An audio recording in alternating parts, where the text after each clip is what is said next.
Hey guys, it is Forge here and welcome back to another mod review, and today we're going to be looking at every ritual from the Roots Classic mod for Minecraft 1.21.1 NeoForge. So in case you haven't seen yet, I have done a full review on the Roots Classic mod, which you should go and check out. But today we're just going to be covering the rituals, and also if you're interested, I have done one on the spells as well. So today we're going to be having a look at a couple of the rituals from these rituals tab. I'm not going to be covering every single one of them because some of them, like this Living's Tools and also the Crystal Staff, I covered in quite a bit of depth in the general mod review. So just to give you a list of the ones we're not going to cover, obviously, like I said, the Living Tools, the Crystal Staff, also the Sylvan Armor and the Wildwood, as well as the Runic Foci and the Engraved Blade. So to get started with rituals, you're going to at least need a casting altar and also an incense brazier, and those are just crafted like so, real simply. And then to do more advanced rituals, you're also going to need these mundane standing stones, which are just made like so, and also some attuned standing stones, which are made like this. And like I mentioned, there are different tiers to these rituals, and you can tell which ones you're going to need by looking at this little grid down here. So for this grow ritual, we're only going to need the casting altar and also some incense braziers. But if we take a look at this Wildwood Armor ritual here, you'll see we need the full setup here, and I'll go through each one and what setup you'll need as I go. But for this one, you'll see we also need the mundane standing stones and the attuned standing stones around. But to do any of these rituals, you can actually just use the max tier setup, so that's what I'm going to show you how to set up right now. So we just put the casting altar in the center, and then 2 blocks off each of the casting altar sides, we can put a mundane standing stone like so. Then each of the corners from each of the mundane standing stones, we also need some more mundane standing stones. And then finally, a block away from each of the central mundane standing stones, we're going to put an attuned standing stone, and this will give you a full ritual setup. And with these incense braziers, you can put them pretty much anywhere you want around the casting altar. They don't have to be in these positions. You could put one here, and I think the max you need for like the biggest ritual is about 6, so we can just put 6 of these down. So now let's get to our first ritual, and that is this growth ritual. And this will basically scan an area of 35 by 35 by 9 and randomly apply a bone meal like effect to a few of the crops, and it'll also affect the ground as well, bone mealing flowers and also grass and tall grass. And to perform this ritual, if we click on to the next page, we're going to need to put some redstone dust, a bone meal and a verdant sprig into the actual casting altar, and then this symbol here denotes what goes into the incense brazier, so we're going to need 4 of them for this one, and we're going to need some wheat, a beetroot, a potato and a carrot. So we just right click the redstone, bone meal and verdant sprig into the casting altar, and then we put the wheat, the beetroot, the potato and then the carrot into the incense braziers. And then I'm going to need a flint and steel, which I forgot to grab, and we just light up each of these incense braziers that have something in it, and then we shift and right click, and if it's a valid ritual, we'll see these particle effects go, and eventually we should see a bone meal effect applied to the area. And there you go, we'll see some of these crops grew up, well, a couple of them did, and we'll see we also had some grass and some flowers grow in the area.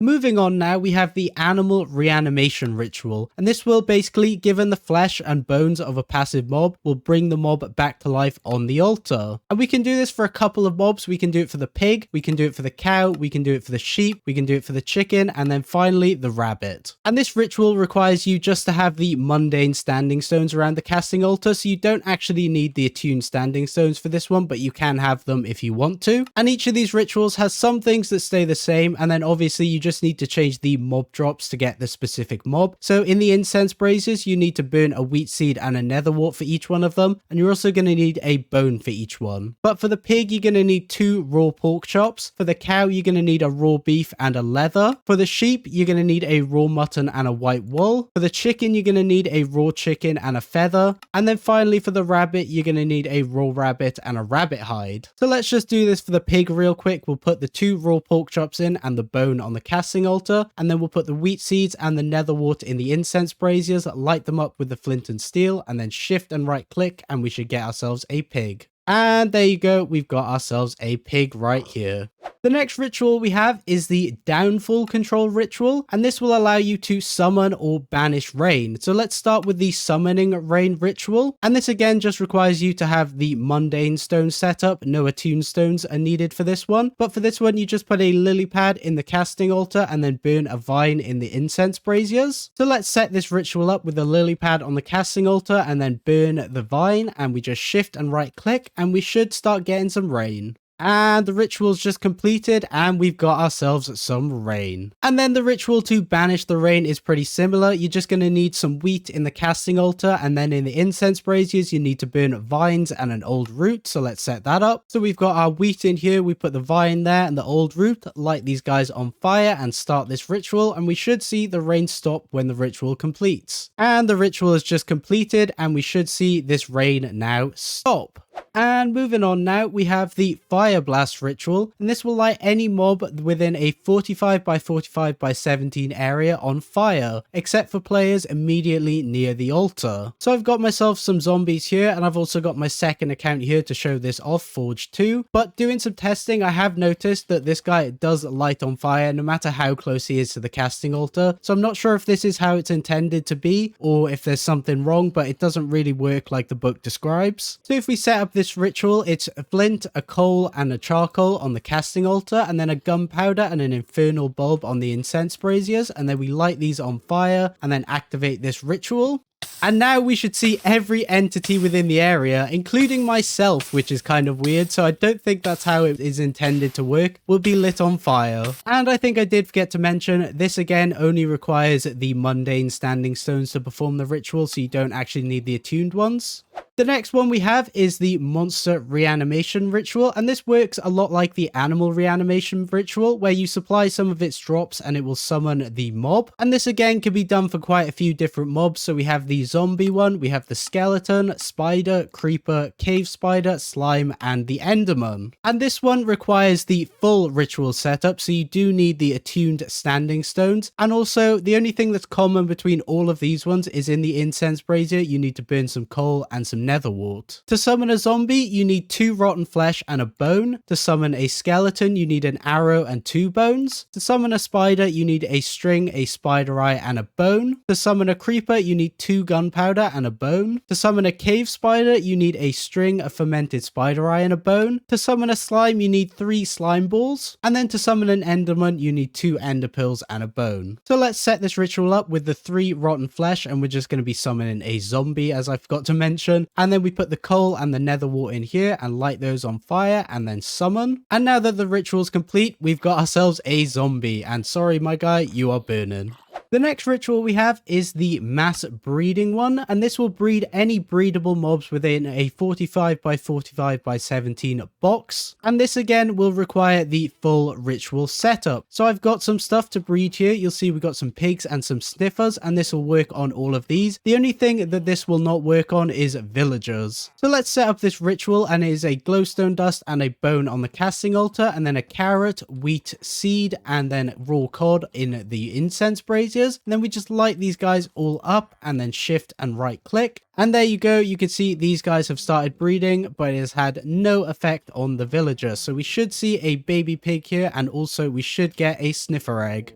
And now we have the life drain ritual, and this will damage all hostile mobs in a large area and then divide the damage dealt evenly among players within the area. So if we set up this ritual here, it's just a blaze powder and a bone meal on the casting altar, and then a wooden sword, wooden axe, dark oak bark, and then birch bark in the incense braziers, and we light these guys up and start the ritual. We should now see that these zombies will be damaged, and I will be healed for the damage that it did to the zombies. And again, I forgot to mention, you can perform this ritual with just the casting altar and then some incense braziers. You don't actually need any of these stones. The next ritual we have is the sacrifice ritual, and this will allow you to sacrifice a mob within the area, and in exchange it will drop a random plant from the altar. And this needs to be performed with the full ritual setup. So I've got a creeper ready to be sacrificed, and we set this ritual up with an iron sword, flint and bone on the casting altar, and then a blaze powder and a dark oak bark in the incense braziers, and we just start this up. And now we should see the creeper get sacrificed.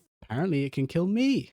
Okay, well that's something I didn't know. It can actually kill the player even when in creative. But you can see we did get a melon seed here, but let's try that again and hope the creeper gets killed. So I've got everything ready to go. Let's back up a bit this time and hope it chooses the creeper over me. And there you go, we got ourselves a pink tulip.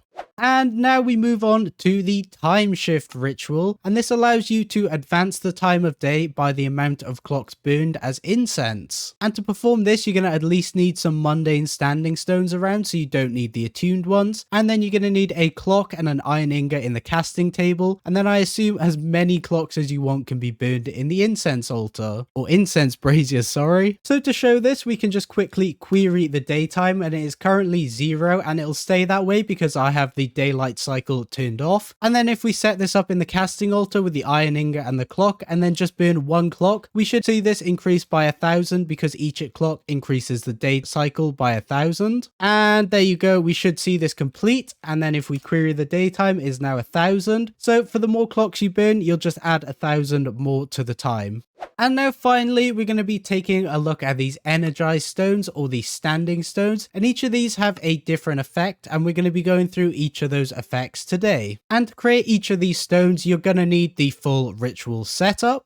And the first one we have is this accelerator stone, and this is just going to give us speed 2 while we're nearby. So if we set up this ritual, we put an attuned standing stone, glowstone dust and stone bricks on the casting altar, and then a verdant sprig, infernal bulb, wheat and jungle bark in the incense braziers. Light these guys up and then start the ritual. And now we should see we will get ourselves an acceleration standing stone. And now if we place this guy down anywhere in the world, it's just going to give us speed 2 as long as we're within its area of effect. The next standing stone we have is the Entangler standing stone, and this gives us slowness 2, so kind of the inverse of the accelerating one. And for this one we need an attuned standing stone, glowstone dust and cracked stone bricks on the casting altar, and then a verdant sprig, infernal bulb, wheat and some oak bark in the incense braziers, and we can just start this one up. And now we should see we'll get a Entangling standing stone. And if we place this guy down, you'll see within the area we will get slowness 2. The next stone we have is the Grower Stone, and this will slightly boost the growth speed of nearby crops. And this guy is made with an attuned standing stone, glowstone dust and stone on the casting altar, and then a verdant sprig, infernal bulb, wheat and birch bark in the incense braziers. And now we can just go ahead and activate this ritual. And now we've got ourselves the growing standing stone, and if we put it next to these crops here, we should slowly see these guys grow a bit quicker. Moving on now, we have the Healer Stone, and this will give regeneration to any nearby creatures. And this one is made with an attuned standing stone, redstone dust, chiseled stone bricks, and then a verdant sprig, infernal bulb, wheat, and a gas tier in the incense braziers. And these are already lit, so we can just use them. And there you go, we've got ourselves the Healing Standing Stone, and this should give regeneration to us. And now we move on to the Igniter Stone, and this will catch any nearby creatures on fire for a few seconds. And to make this guy, we need an attuned standing stone, redstone dust and cracked stone bricks in the casting altar, and then a verdant sprig, infernal bulb, wheat and acacia bark. And we just light this up like so, and then activate the ritual. And now we have ourselves the Igniting Standing Stone, and if I grab myself just some mob eggs, so like a pig, put this guy down, it should just light these pigs on fire randomly. And now we move on to the Repulsor Stone, which will repulse nearby items or push them away from itself. And this is made with an attuned standing stone, glowstone dust, chiseled stone bricks on the casting altar, and then a verdant sprig, infernal bulb, wheat and spruce bark in the incense braziers, and we can just start this ritual. And now we get ourselves the Repulsing Standing Stone. And so if we place this guy down over here and then throw some items around it, you should see it starts pushing the items away from itself. And next we have the inverse of the previous one, the Vacuum Stone, and this will draw items towards itself. And this is made with an attuned standing stone, glowstone dust and nether bricks on the casting altar, and then a verdant sprig, infernal bulb, wheat and dark oak bark on the incense braziers. And we can start the ritual. And now we've got ourselves a Vacuum Standing Stone. So if we place this guy down and then throw the flint and steel down, you'll see this one doesn't quite work quite yet, it would seem. It does move the item around a little bit, but it doesn't seem to draw it toward it. And then finally, we just have the regular standing stone, and this doesn't really do anything. It's more of just a decorative thing that emits particles that you can then color using rose red, lapis lazuli, or blue dye in this case, and then green dye. And then this guy is made with an attuned standing stone, glowstone dust, and mossy stone bricks, and we just start this ritual. And now we've got ourselves just a standing stone. And if we place this guy down, you'll see he just emits particles like I said, and we can just dye these particles and you can apply as much color as you want and it'll eventually turn quite red. And you can also mix so we can make this purple. And if we want to reset the particles, we just use the white dye on it, and we can also do green as well. So I think that about covers all of the rituals I wanted to cover today for the Roots Classic mod. I hope you guys did enjoy. If you did, please be sure to leave a like and subscribe, and I will see you guys in the next one. Bye bye.